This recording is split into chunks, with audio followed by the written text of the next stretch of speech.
Jai Jinendra, all of you. We are starting video series on standards on auditing, in which we will try to cover each and every essay.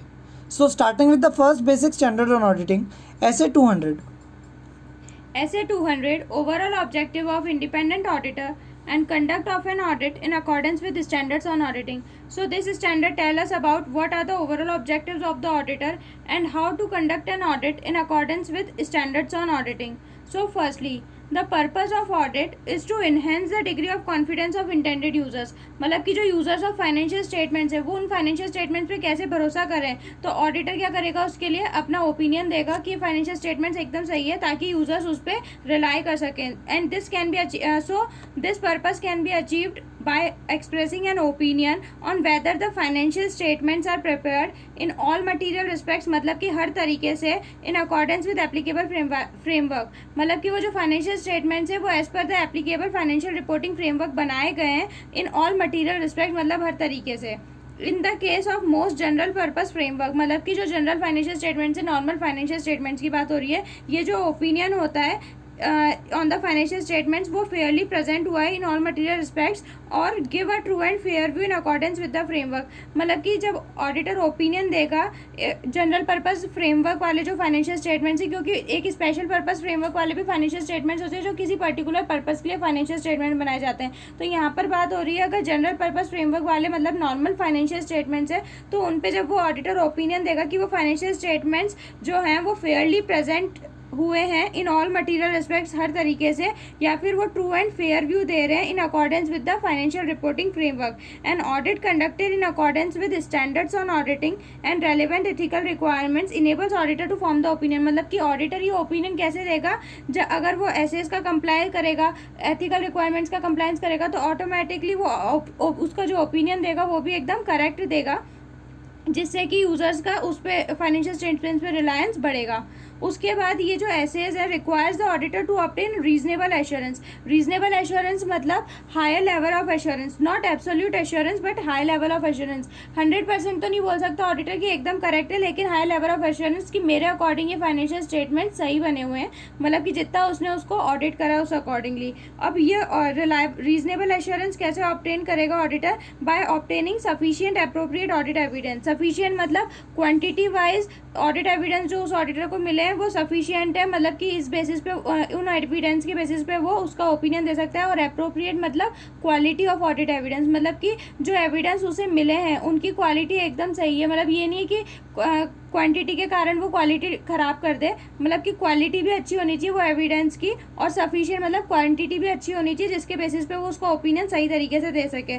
इससे क्या होगा, अगर उसे sufficient appropriate audit evidence मिलेंगे तो उसका audit risk भी reduce हो जाएगा. अब ऑडिट रिस्क क्या होता है, रिस्क कि जो ऑडिटर एक्सप्रेस कर रहा है opinion and inappropriate opinion, जबकि financial statements materially misstated है. मतलब कि फाइनेंशियल स्टेटमेंट्स में तो गड़बड़ है, लेकिन जो उस बेसिस पे ऑडिटर को ओपिनियन एक्सप्रेस करना चाहिए था वो नहीं कर पा रहा. जैसे कि फाइनेंशियल स्टेटमेंट जो है उनमें उसमें कोई मिस स्टेटमेंट है या कोई फ्रॉड वगैरह हुआ है, लेकिन ऑडिटर उसे डिटेक्ट नहीं कर पाया और उसने अनमॉडिफाइड रिपोर्ट दे दी. तो वहाँ पर क्या हुआ, ऑडिटर ने क्या करा, एक्सप्रेस इन अप्रोप्रिएट ओपिनियन, जबकि फाइनेंशियल स्टेटमेंट जो थे वो मटीरियली मिस स्टेटेड थे. तो इस बेसिस पे अगर ऑडिटर को सफिशिएंट अप्रोप्रिएट ऑडिट एविडेंस मिले होते तो वो ऐसा ओपिनियन देता ही नहीं. तो यहाँ पर क्या हुआ, ऑडिट रिस्क बढ़ गया. अगर उसको appropriate sufficient appropriate audit evidence नहीं मिले, तो अगर उसे मिलते तो वो रिड्यूस कर देता है क्या चीज़, ऑडिट रिस्क को, और ऑडिट रिस्क को एक्सेप्टेबली लो लेवल पे रिड्यूस कर देता, तो अकॉर्डिंगली वो अपना रीजनेबल एश्योरेंस दे सकता था कि फाइनेंशियल स्टेटमेंट जो है वो मटीरियली मिसस्टेटेड नहीं है. हाउएवर ये जो रीजनेबल एश्योरेंस होता है ये अपन लोग एब्सोल्यूट लेवल ऑफ एश्योरेंस नहीं कह सकते, इसलिए हम लोग हर जगह लिखते हैं कि ट्रू एंड फेयर व्यू दे रहे, ट्रू एंड करेक्ट व्यू नहीं दे रहे. ट्रू एंड फेयर व्यू मतलब फेयरली प्रेजेंटेड है as per applicable financial reporting framework presented है और ऑल मटीरियल रिस्पेक्ट्स में सही बने हुए हैं. लेकिन ट्रू एंड करेक्ट मतलब 100% एब्सोल्यूट एश्योरेंस की एकदम करेक्ट है. तो reasonable assurance is not absolute level of assurance because there are inherent limitations of audit. ये हम लोगों ने चैप्टर 1 पढ़ा था, उसमें पढ़ी थी कि इनहेरेंट लिमिटेशंस ऑफ ऑडिट होती हैं कुछ, और उसके कारण ही ऑडिटर एब्सोल्यूट एश्योरेंस नहीं दे पाता, which results in most of the audit evidence on which auditor draw conclusion and base the audit opinion being persuasive. मतलब बिलीव कर सकते हैं पर कंक्लूसिव नहीं मान सकते. मतलब कि इनहेरेंट लिमिटेशंस के कारण जो ऑडिटर को ऑडिट एविडेंस मिले भी हैं उनको भी वो कंक्लूसिव नहीं बोल सकता कि एकदम सही है। ऑडिट एविडेंस भी मतलब गलत हो सकते हैं, या फिर ऑडिटर को केवल दिखाया जा रहा हो कि ऑडिट एविडेंस सही है लेकिन एक्चुअल में वो गलत हो, तो इस बेसिस पे वो एकदम परसुएसिव कंक्लूसिव एविडेंस नहीं दे सकता, उसे परसुएसिव ओपिनियन देना पड़ेगा कि हाँ ये फाइनेंशियल स्टेटमेंट मेरे अकॉर्डिंग रीजनेबल एश्योरेंस देगा कि सही है। उसके बाद आता है concept of materiality. Concept of materiality is applied by the auditor in both planning and performing. अब यहाँ पर सबसे पहले मटीरियलिटी देखते हैं कि मटीरियलिटी मतलब क्या होता है। Materiality is assessment made by the auditor of the amount of tolerable misstatements of the client financial statements. मतलब कि जब ऑडिटर ऑडिट कर रहा होगा या फिर जब प्लानिंग कर रहा होगा तो एक तरीके से मटीरियलिटी को हम लोग दूसरा नाम दे सकते हैं बेंचमार्क सेट करेगा कि ये जो हमारे ये जो एंटिटी के फाइनेंशियल स्टेटमेंट्स है इसमें जैसे अगर 1 लाख का प्रॉफिट आ रहा है तो 10,000 तक के जो एक्सपेंसेस हैं 10,000 से नीचे तक के वो तो मटीरियल नहीं है, लेकिन 10,000 से ऊपर के अगर एक्सपेंस है तो वो मटीरियल होंगे। तो materiality is assessment made by the auditor. Auditor सबसे पहले असेस करेगा that the amount of tolerable, मतलब कि कितने मिस स्टेटमेंट्स को वो मतलब कि ले सकता है कि ये टॉलरेबल है, लिमिट में है, इसके आगे होंगे तो ये अनटॉलरेबल है, मतलब फिर कुछ गड़बड़ है, फिर उसको फर्दर ऑडिट प्रोसीजर और भी प्रोसीजर अप्लाई करने पड़ेंगे देखने के लिए।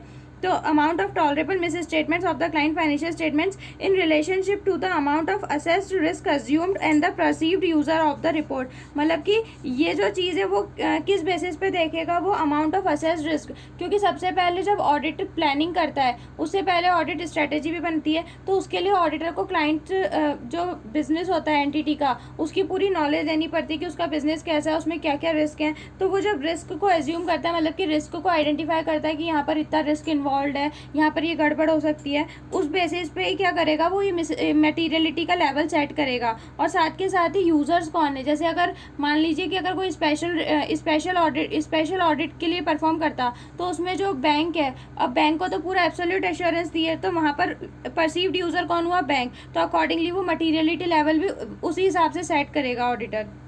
तो अब ये कॉन्सेप्ट ऑफ मटीरियलिटी जो है वो अप्लाइड करेगा ऑडिटर बोथ इन प्लानिंग, जब वो ऑडिट को प्लान कर रहा होगा, ऑडिट प्लान बना रहा होगा, and in performing the audit, जब वो ऑडिट को परफॉर्म कर रहा होगा यानी एग्जीक्यूट कर रहा होगा, and in evaluating the effect of identified miss statement. क्योंकि प्लानिंग और अब एग्जीक्यूशन करा, एग्जीक्यूशन में वो मटीरियलिटी अप्लाई करेगा, अब उसके बाद उसको कोई मिस स्टेटमेंट मिलेंगे तो उसको वो कंपेयर करेगा मटीरियलिटी लेवल से कि ये with in the materiality level tolerable limit में है कि नहीं है, and in evaluating the effect of identified misstatement on the audit and uncorrected misstatement if any on the financial statements। तो ये जो identified misstatements है, मतलब कि जो उसे misstatement मिले हैं उसका उसके ऑडिट पे क्या इफेक्ट पड़ेगा, मतलब कि उसके ऑडिट ओपिनियन पे, क्योंकि उसको misstatement मिले हैं वो देखेगा ये लिमिट में है कि नहीं है, अगर ज़्यादा लिमिट से एक्सीड करें मे बी उसका ऑडिट ओपिनियन डिफर कर जाए इसके कारण। और जो अनकरेक्टेड misstatement मतलब कि उसे misstatement मिले नहीं है लेकिन चांसेस है कि उसे मिल सकते थे, उसका फाइनेंशियल स्टेटमेंट्स पे क्या इफेक्ट पड़ सकता है, मतलब कि अगर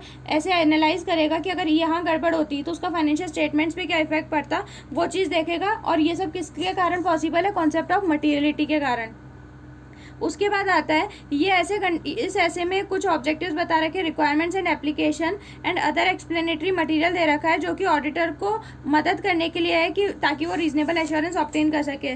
तो दिस ऐसे रिक्वायर्स द ऑडिटर कि वो प्रोफेशनल जजमेंट लगाए, साथ के साथ ही वो throughout the audit professional scepticism attitude maintain करे। प्रोफेशनल जजमेंट मतलब कि ऑडिटर नॉर्मली अपना जजमेंट लगाए, प्रोफेशनल से बोला है क्योंकि auditor is a professional, and वो प्रोफेशनल जजमेंट उसके ट्रेनिंग, उसकी पढ़ाई वगैरह उन सब से रिलेटेड और एक्सपीरियंस से रिलेटेड। और प्रोफेशनल स्केप्टिज्म मतलब थ्रू आउट द ऑडिट उसको अलर्ट माइंड रहना पड़ेगा कि यहाँ पर गड़बड़ के चांसेस भी हो सकते हैं, मतलब ये नहीं है कि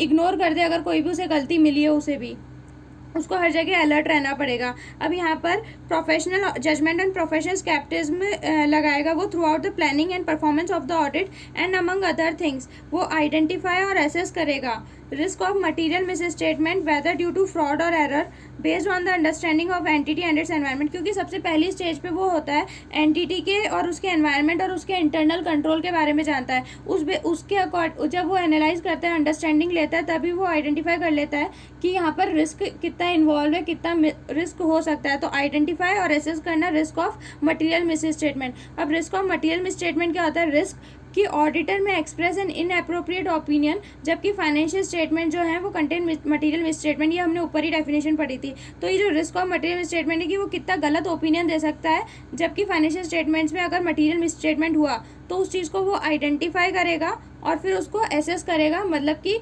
एसेस मतलब एक तरीके से इवैल्यूएशन कह सकते हैं, वेदर ड्यू टू फ्रॉड और एरर। उसके बाद दूसरे बेसिस जब उसने रिस्क आइडेंटिफाई कर लिया और एसेस कर लिया, उसके बाद अब वो sufficient appropriate audit evidence obtain करेगा, मतलब ढूंढेगा अबाउट वेदर ये जो मटेरियल मिस स्टेटमेंट एग्जिस्ट करते हैं जो उसने फर्स्ट स्टेज पे आइडेंटिफाई करे, तो through understanding and implementing appropriate responses to assess risk, क्योंकि फर्स्ट स्टेज पे उसने रिस्क आइडेंटिफाई और एसेस करे, अब उसके कारण वो फर्दर ऑडिट प्रोसीजर्स लगाएगा जिससे कि वो रिस्क मतलब कि एविडेंस ऑब्टेन करेगा कि मिस स्टेटमेंट एग्जिस्ट करते हैं कि नहीं करते हैं। उसके बाद जब उसको एविडेंस मिल गया उसके बाद वो अपना ओपिनियन देगा। तो third point is form an opinion on the financial statements based on the conclusion drawn from the audit evidences obtain. जब मतलब कि जो उसको सेकंड स्टेज में प्रोसीजर्स और अप्लाई करने के बाद एविडेंस मिले उसके बाद वो अपना ओपिनियन फॉर्म करेगा ऑन द फाइनेंशियल स्टेटमेंट्स। अब ऑडिट करते समय अपन ने ऊपर ऐसे का नाम ही पढ़ा था, overall objectives of the auditor. तो overall objectives of the auditor दो ऑब्जेक्टिव्स रहते हैं ऑडिटर के। पहला रहता है to obtain reasonable assurance. Reasonable assurance अपन ने मतलब देख लिया, एब्सोल्यूट एश्योरेंस नहीं होता लेकिन हाई लेवल ऑफ एश्योरेंस रहता है। About whether the financial statements as a whole are free from material misstatements. जो फाइनेंशियल स्टेटमेंट्स हैं वो मटेरियल मिसस्टेटमेंट से फ्री हैं। वेदर ड्यू टू फ्रॉड मतलब इंटेंशनल और एरर मतलब अनइंटेंशनल या फिर मिस्टेक के थ्रू हो गए हों, thereby enabling the auditor to express an opinion on whether the financial statements are prepared in all material respects in accordance with the applicable FRF। और दूसरा and to report on the financial statements and communicate as required by the SAs in accordance with the auditor's findings. हमारे को फिर अपने बाद audit report देनी रहती है जब हम लोग अपने फाइनेंशियल स्टेटमेंट्स को चेक कर लेते हैं। In all cases where reasonable assurance can not be obtain, जहाँ पर हम लोग रीजनेबल एश्योरेंस नहीं ले पा रहे हैं, कोई सा भी रीज़न हो सकता है, हमारे को सफिशिएंट अप्रोप्रिएट ऑडिट एविडेंसेस नहीं मिल रहे हो या फिर कोई मिस्टेक हमारे को दिख रही हो जो हम लोग मैनेजमेंट से डिस्कस कर रहे हो लेकिन वो उस मिस्टेक को मान नहीं रहा हो, can not be obtain and a qualified opinion in the auditor's report is insufficient. अपन ने ऑडिट रिपोर्ट के अंदर देखा था कि क्वालिफाइड ओपिनियन कब देते हैं, जब परवेसिवनेस कम हो अपनी। The SAs require that auditor disclaim an opinion, या तो आप लोग डिस्क्लेम कर दो उस ओपिनियन को या फिर विड्रॉ फ्रॉम द एंगेजमेंट को विड्रॉ कर दो where withdrawal is legally permitted. अब अपन ने यहाँ पे बहुत सारी टर्म्स देख ली हैं तो उनके अपन लोग अब डेफिनेशंस देखेंगे। ऑडिट एविडेंस क्या होते हैं?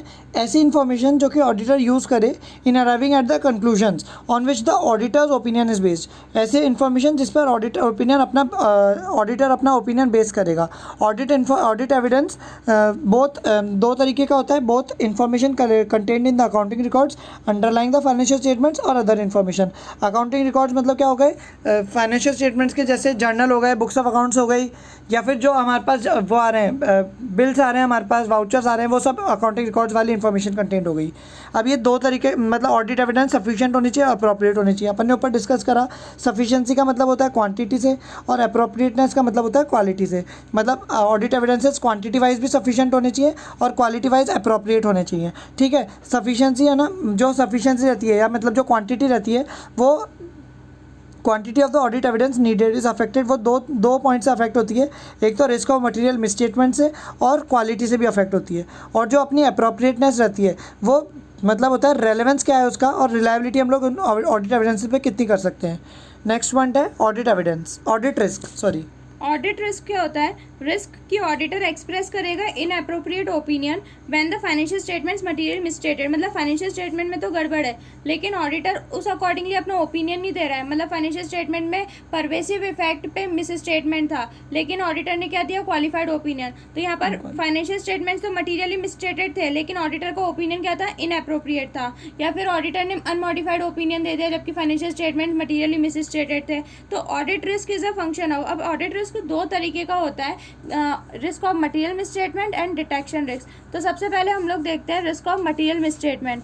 Risk of material misstatement is given in page point I.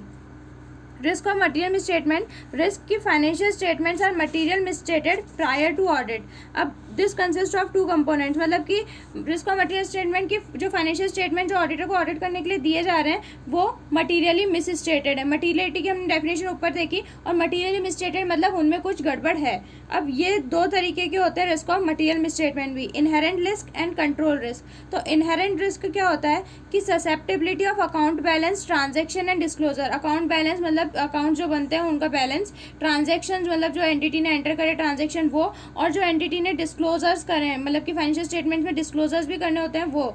Account balance, transaction, disclosure एक तरीके से फाइनेंशियल स्टेटमेंट्स में ही मटीरियल मिस स्टेटमेंट है, presuming that the related internal control does not exist. मतलब अगर हम लोग ये अज्यूम करें कि अगर इसमें इंटरनल कंट्रोल नहीं है तो फिर चांसेस अकाउंट बैलेंस, ट्रांजेक्शन और डिस्क्लोजर के कि उनमें मटीरियल मिस स्टेटमेंट होगा वो होता है इनहेरेंट रिस्क. जैसे कि हम लोग एग्जांपल से लें तो जैसे कि कैश एक्सपेंस का पेमेंट है तो उसमें अगर लिमिट नहीं होगी कि जैसे एग्जांपल लेते हैं कि 5,000 की लिमिट है कि 5,000 तक का जो पेमेंट है वो कैशियर खुद भी कर सकता है, उसके ऊपर अगर वो पेमेंट करेगा तो उसको मैनेजर की परमिशन लेनी होगी. अगर अब ये क्या हुआ, कंट्रोल एग्जिस्ट कर रहे हैं एंटिटी में, अगर ये कंट्रोल नहीं होते तो चांसेस थे मटीरियल मिस स्टेटमेंट के, गड़बड़ होने के, फ्रॉड होने के. तो ये होता है इनहेरेंट रिस्क. अब उसके बाद आता है कंट्रोल रिस्क. कंट्रोल रिस्क क्या होता है, रिस्क की जो इंटरनल कंट्रोल है वो fails to prevent, detect and correct. Prevent मतलब कि रोकना कुछ गलत होने से, डिटेक्ट मतलब कि डिटेक्ट करना कुछ गड़बड़ हो रही है उसे, एंड कलेक्ट करना material misstatements on a timely basis. मतलब कि कुछ गड़बड़ हो रही है तो उसको डिटेक्ट करना, या फिर गड़बड़ होने वाली है तो उसको प्रिवेंट करना टाइमली बेसिस पे ही. तो कंट्रोल रिस्क मतलब अब यहाँ पर कंट्रोल रिस्क का मतलब क्या हुआ कि ये जो चीज़ें हैं मतलब रिस्क की वो कंट्रोल प्रिवेंट भी नहीं कर पा रहे, डिटेक्ट नहीं कर पा रहे, या फिर कलेक्ट नहीं कर पा रहे मटीरियल मिसस्टेटमेंट्स को टाइमली बेसिस पे. So risk that misstatements that could occur in an assertion about a class of transaction, account balance and disclosure, and that could be material either individually or when aggregated with other misstatements मिलके या एक ही अकेला misstatement will not be prevented or detected and corrected on a timely basis by the entity's internal control system. अब audit risk का अपन लोगों ने first part तो देख लिया, रिस्क ऑफ मटेरियल मिसस्टेटमेंट्स. अब अपन सेकंड पार्ट देखेंगे, detection risk. Detection risk auditor की साइड से होती है कि ऑडिटर अपने सारे प्रोसीजर्स लगाने के बाद भी उस रिस्क को डिटेक्ट नहीं कर पाया जो फाइनेंशियल स्टेटमेंट्स के अंदर प्रेजेंट थी. The risk that the procedures performed by the auditor to reduce audit risk to an acceptably low level will not detect a misstatement that exists and that could be material either individually or when aggregated with other information. ठीक है. अगली definition management की. Management क्या होता है, the person with executive responsibility for the conduct of the entities operation. Misstatement मतलब वही कि कुछ डिफरेंस है जो कि असलियत में होना चाहिए था और जो हमारे फाइनेंशियल स्टेटमेंट्स के अंदर प्रेजेंट किया गया है. Professional judgment, application of relevant training, knowledge and experience within the context provided by auditing, accounting and ethical standards in making informed decisions about the course of action that are appropriate in the circumstances of the audit engagement. और professional judgement मतलब जो हम लोगों ने relevant training और knowledge हमारे articleship के time पे या फिर जो हमारा एक्सपीरियंस है वो हमारा प्रोफेशनल जजमेंट कहलाएगा, और हम लोग उसको अपने ऑडिट के अंदर कैसे अप्लाई करेंगे वो हमारा प्रोफेशनल जजमेंट है. प्रोफेशनल स्केप्टिसिज्म अपन ने चैप्टर 1 में पूरा डिटेल में डिस्कस कर रखा है कि क्वेश्चनिंग माइंड रहना चाहिए, अपन को अलर्ट रहना चाहिए हर कंडीशन से जो कि हमारे को पॉसिबल मिसस्टेटमेंट कर दिखाती हो. रीजनेबल एश्योरेंस हम लोग डिस्कस कर चुके हैं, high but not absolute level of assurance.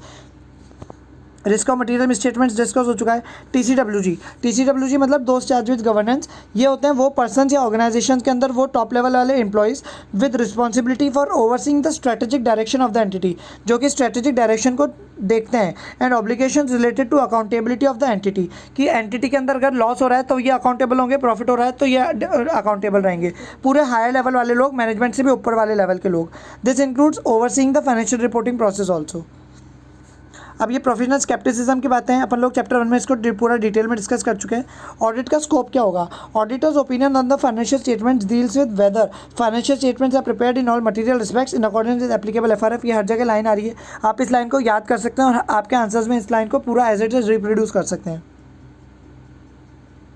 Such an opinion is common to all audits of financial statements. हमारा ओपिनियन तो हर ऑडिट ऑफ फाइनेंशियल स्टेटमेंट में कॉमन ही रहता है कि हाँ ये जो फाइनेंशियल स्टेटमेंट्स हैं ये प्रेजेंट फेयरली किए गए हैं, ट्रू एंड फेयर व्यू दे रहे हैं फाइनेंशियल स्टेटमेंट्स का.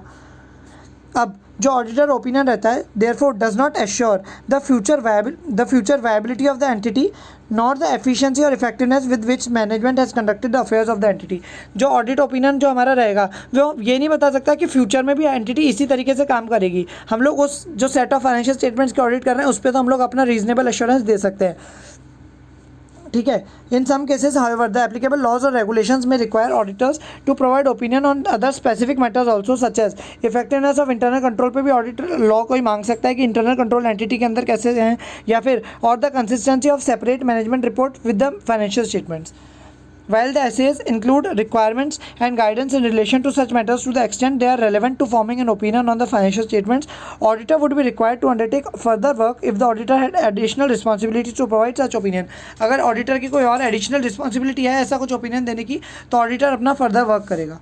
Preparation of the financial statements की रिस्पॉन्सिबिलिटी अपन जानते ही हैं, चैप्टर 1 में अपन ने डिटेल में डिस्कस करी है कि किसकी रहती है, मैनेजमेंट की, और जहाँ जहाँ पर अप्रोप्रिएट हो TCWG की, मतलब दोस्त चार्ज विद गवर्नेंस की, ठीक है। ये ऑडिटर को फाइनेंशियल स्टेटमेंट प्रिपेयर करके देते हैं और फिर ऑडिटर अपने ऑडिट प्रोसीजर्स लगाकर अपनी ऑडिट टेक्निक्स लाकर उन फाइनेंशियल स्टेटमेंट्स को चेक करता है और अपना ऑडिट ओपिनियन देता है कि whether the financial statements present a true and fair view of the financial statements and they are free from material misstatements whether caused by fraud और एरर, ठीक है। अब प्रोफेशनल जजमेंट भी नॉर्मल सा है, आप इसको रीड कर सकते हैं। उसके बाद इनहेरेंट लिमिटेशंस ऑफ ऑडिट है, इसको अपन लोगों ने चैप्टर नंबर 1 के अंदर पूरा डिटेल में डिस्कस कर रखा है। अब यहाँ पर एक शॉर्ट के अंदर हमने बता रखा है ऑडिट रिस्क को।